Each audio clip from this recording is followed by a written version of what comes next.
Just 3 hours' flight from the Australian east coast lies a Pacific paradise of such beauty the Spanish once thought it the source of Incan gold.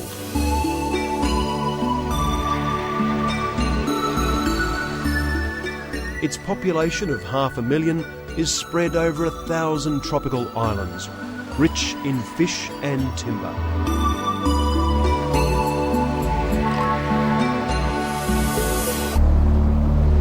It may look idyllic, but the Solomon Islands is in deep crisis. Many of those involved in 4 years of ethnic violence are now in positions of power. Violent crime is rife, arrests virtually unknown, the economy is in a tailspin. All of this is conspiring to create what could become the Pacific region's first failed state. It is very unfortunate that this country is now described as a failed state where its nationals can't run it. We report on a troubled Pacific nation, but we also look at a radical plan of intervention that, if adopted, could see armed Australian police in the Solomon Islands.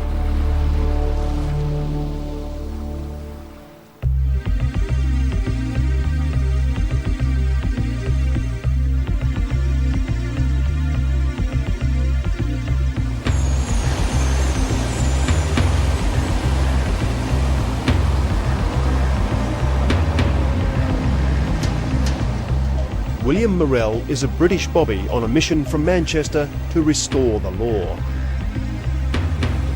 Paid for by the European Union, he was 6 months ago made Police Commissioner of the sprawling Solomon Islands. Tango Tule Nagatau. What does that mean then? His new beat includes remote villages, some with their own languages. Today, what's that mean? Oh, today. Oh, well, we're getting there. With lessons over, it's time for the Commissioner and his wife to enjoy what they thought would be the perfect Pacific posting.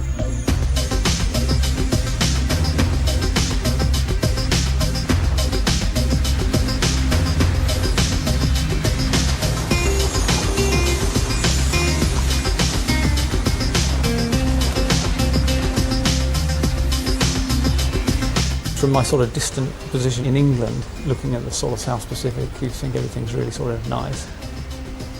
You hear about the Solomon Islands being the land of the happy people, and I suppose it is really. But you don't understand at that distance the tribal rivalries and the pressures and the cultural issues.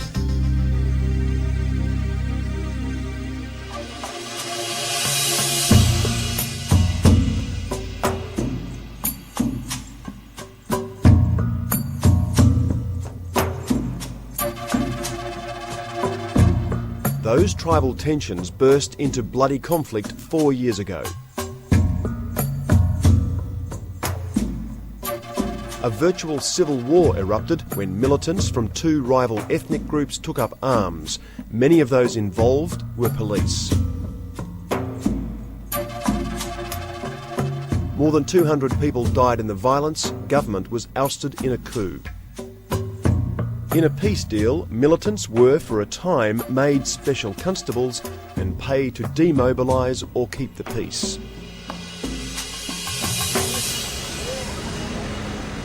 But today in Honiara, that money has stopped, and these Special Constables say they haven't been paid enough. We are all the ex-militant, and after we restore back law and order in the country, after then the government fell in somewhere to pay a few areas. Blamed by many for a crime wave, they insist the government owes them thousands of dollars and are prepared to use force to get it. These boys, they are not stable at the moment. Maybe they will do some criminal activities in this town, within this town area. I just want to ask a few questions. Our interview is interrupted by Joachim Giafona, a government official. Have you been saying that if the government is prepared to pay you 1.3 million, then all the lawlessness in this place would come to an end? This won't cause any problem in the town. It doesn't mean that, yeah? Like many public servants, this father of 6 has not been paid for months. What's it like for your family? I mean, you yourself could imagine, yeah, if you're not being paid for 2 pay periods, especially in a place like this country where inflation is so rampant, right? And you've got to feed your family. As the money dries up, gangsters rule, a partisan police force powerless to curb the rule of the gun.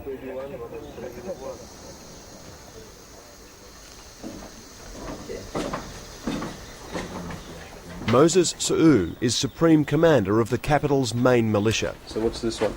He keeps a stolen police machine gun for security. Light machine gun. Yet even he wants the Solomons government to govern, or warns of more trouble.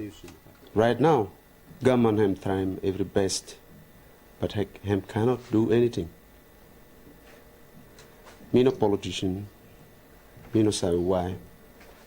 But what me looking as me grassroots leaders of government need to do something very quick.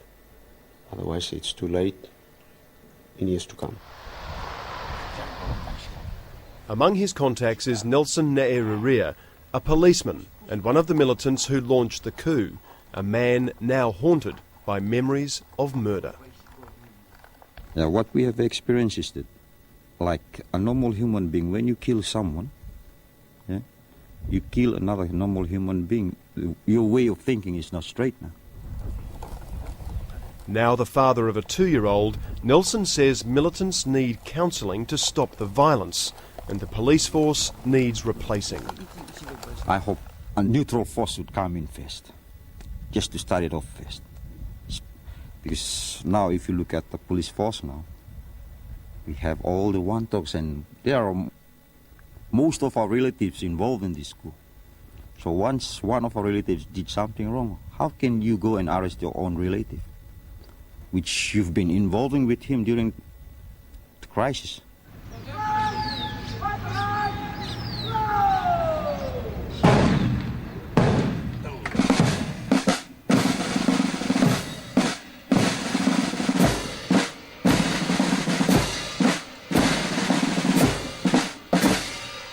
Dress rehearsals for the Queen's birthday belie a disturbing fact. Police are part of the crime crisis.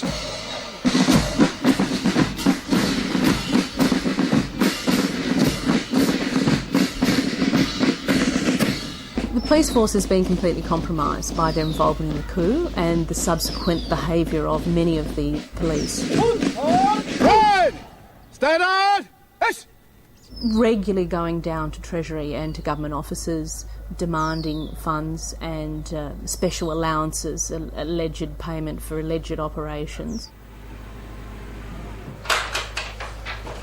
Mary Louise O'Callaghan has reported on the Pacific for 15 years, much of it from her home in Honiara, where she's seen criminal elements effectively take over government.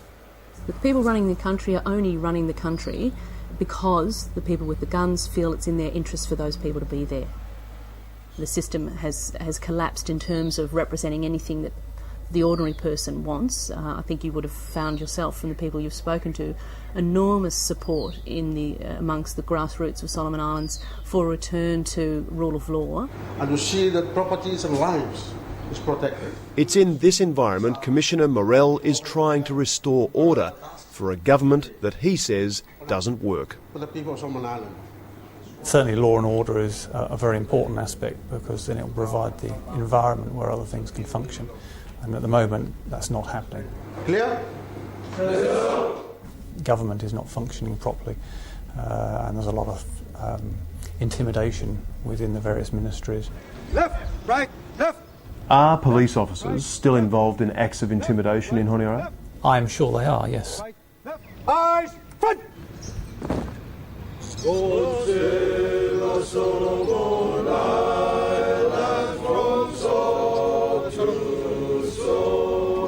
But Commissioner Morell's problems don't rest there.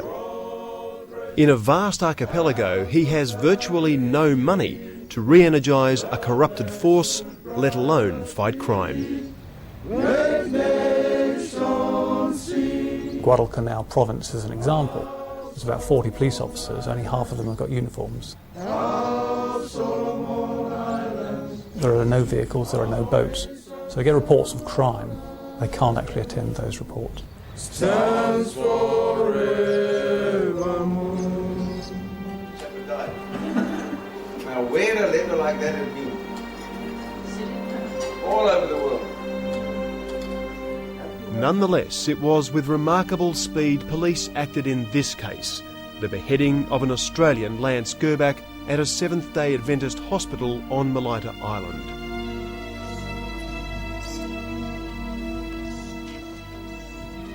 These pictures of the murder scene show that Lance was cut down while working at the site of a new shop for the hospital. They were taken by Dr. Bruce Hands, who believes Lance was killed simply because another church official refused an islander free passage on a cargo vessel. Lance wasn't involved in that at all whatsoever. All sorts of nasty threats were made, and the mentality, of course, all the culture, the mentality, whatever else, is commonly, if you have difficulty getting at one person for trying to square off the score, it's pretty common practice. Well, if you can't get at that guy, you get at someone who's in some way connected with him to square off the score. Police video shows plainclothes officers bringing in an alleged accomplice, but the main suspect remains free, possibly protected by relatives. Many heard of the beheading, but few would know of another equally chilling and unpunished murder. Sir Fred Sawaki was the Solomon Islands' first Indigenous Police Commissioner. In February, he was in a restaurant when a former police officer walked in and shot him dead point blank.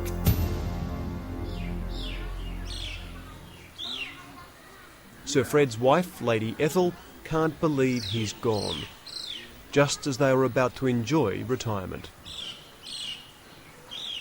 Me looking way blame him nice, so him not me married him. Today him, me miss him too much.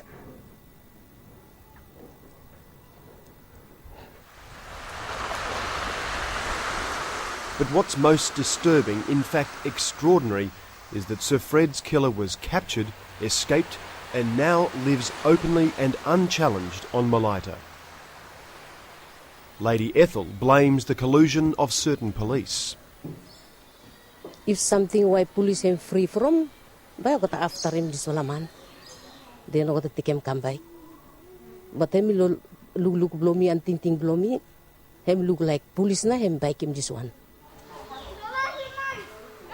It's likely both killers are being protected by relatives, or wontoks as they're known, a deep tribal loyalty that overrides all else, even police ethics. You have now two killers on the run on Milita Island. One shot a former police commissioner, the other one has just beheaded an Australian missionary. Why can't you catch them? I mean, it's not like sort of a normal urban environment where there is good intelligence systems. You don't have that influence of the sort of wontoks. So they're being protected? I don't know they're being. I mean, to some extent, I suspect they're being protected. But the sort of the bush areas are very difficult to sort of operate in, particularly when you've got people who may retaliate with firearms.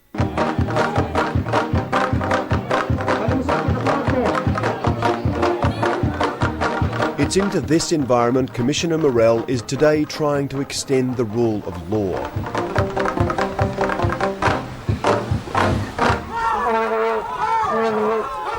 It invites a truly tribal reception and a very pucker response. How are you? Nice to see you all.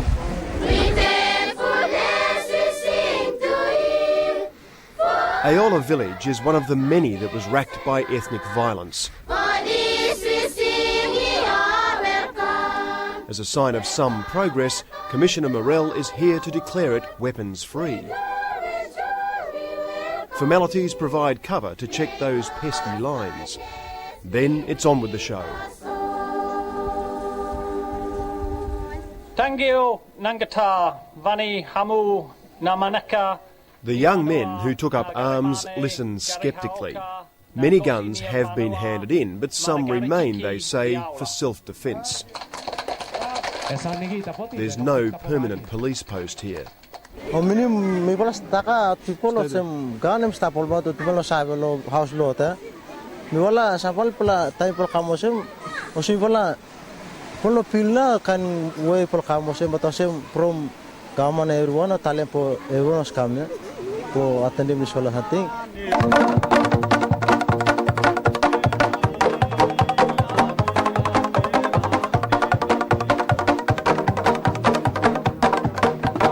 While the youth keep their guns, their chiefs no longer have control over them. Among them, leaders of the village women like Bernadette Gatu are tired of living with what she sees as violent men's business.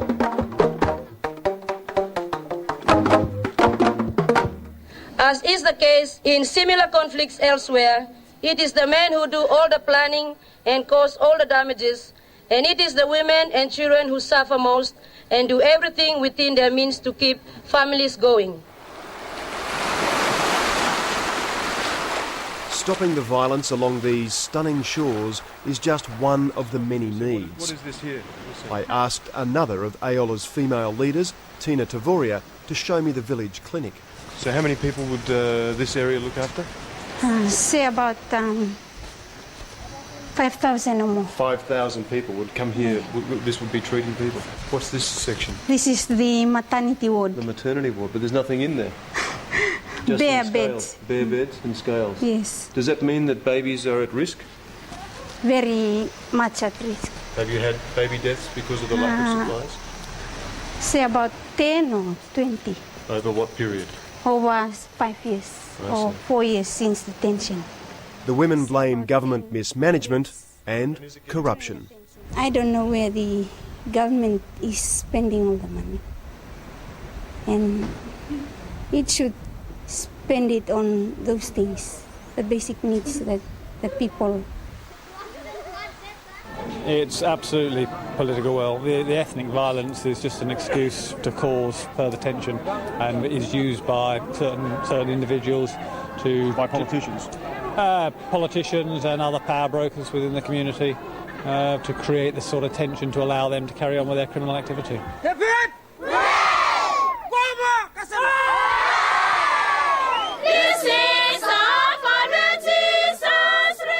Like many parts of this country, the Commissioner's visit brings hope to a village that feels forgotten. But as he returns to the capital, it's in the knowledge of a far deeper problem. The government is now defaulting on huge borrowed sums. The country is broke. Government is at a point where it can't service debt, it can't look after social services, health, the education sector. It's not keeping up with even salaries and wages for its workers.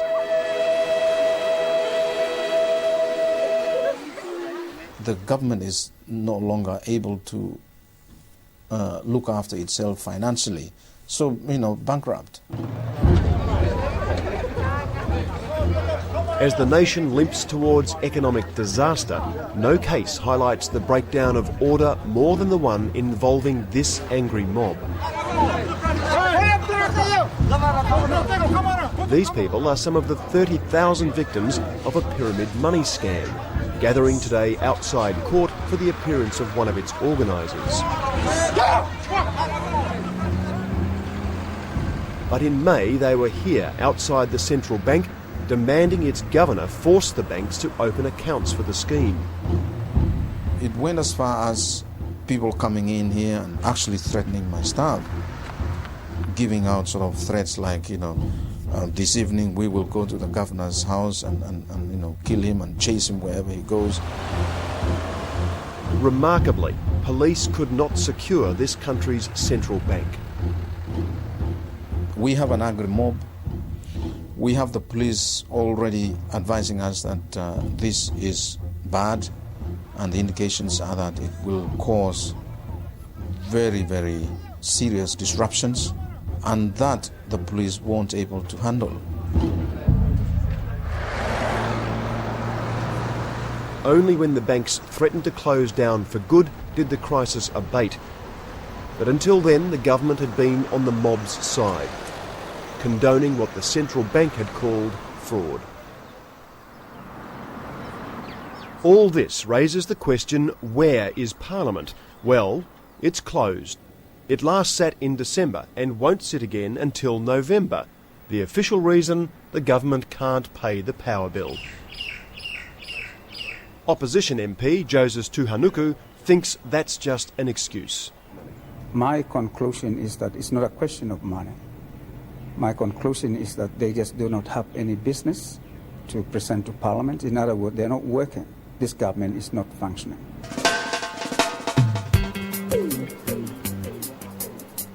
Australia's interests are now directly threatened by a failing state on its doorstep, desperately seeking cash from any source. Things going bad in the Solomons can cause real problems for Australia. It can generate transnational crime, it can be a base for transnational crime, it could even under some circumstances be a base for terrorism against Australia. It is in the best interest of Australia, New Zealand and everybody to see that we have proper democratic government in the region so that we will protect the whole region against the activities of terrorists.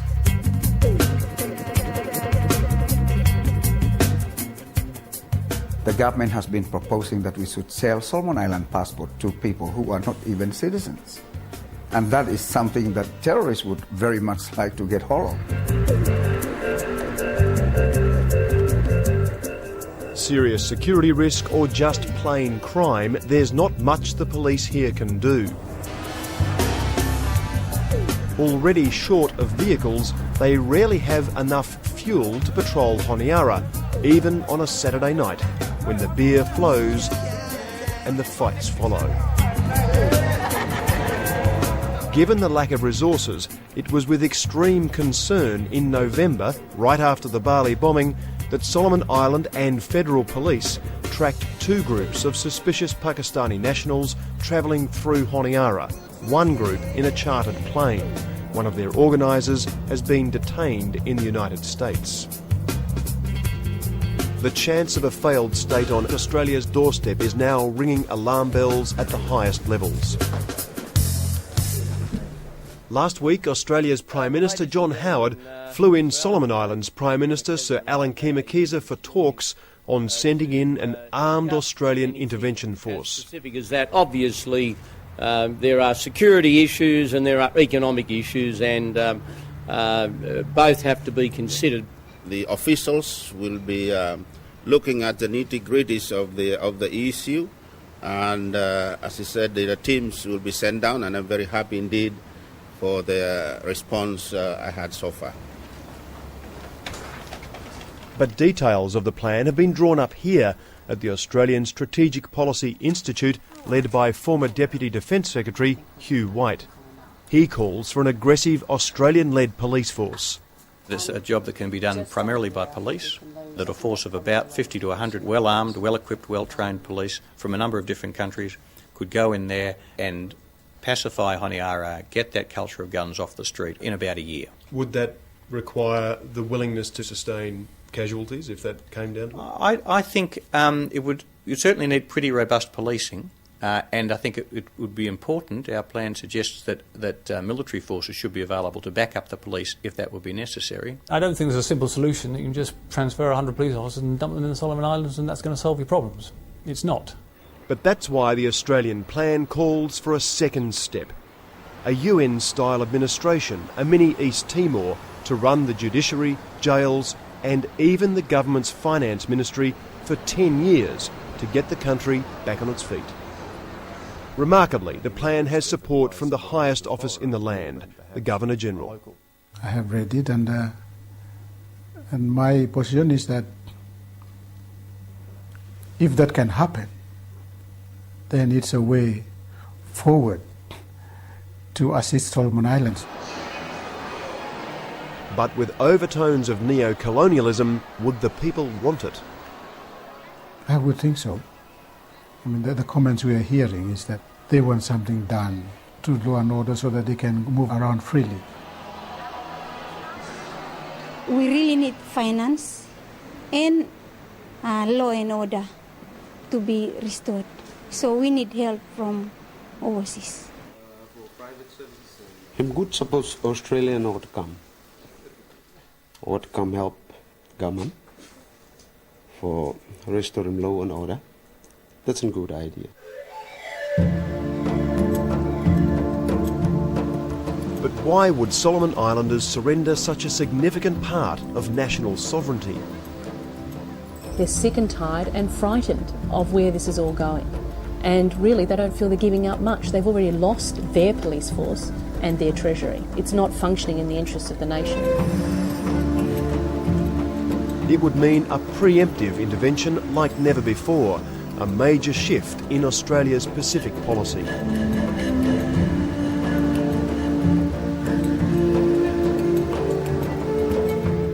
But in the face of a deepening crisis, it could be a nation's last hope before it's too late.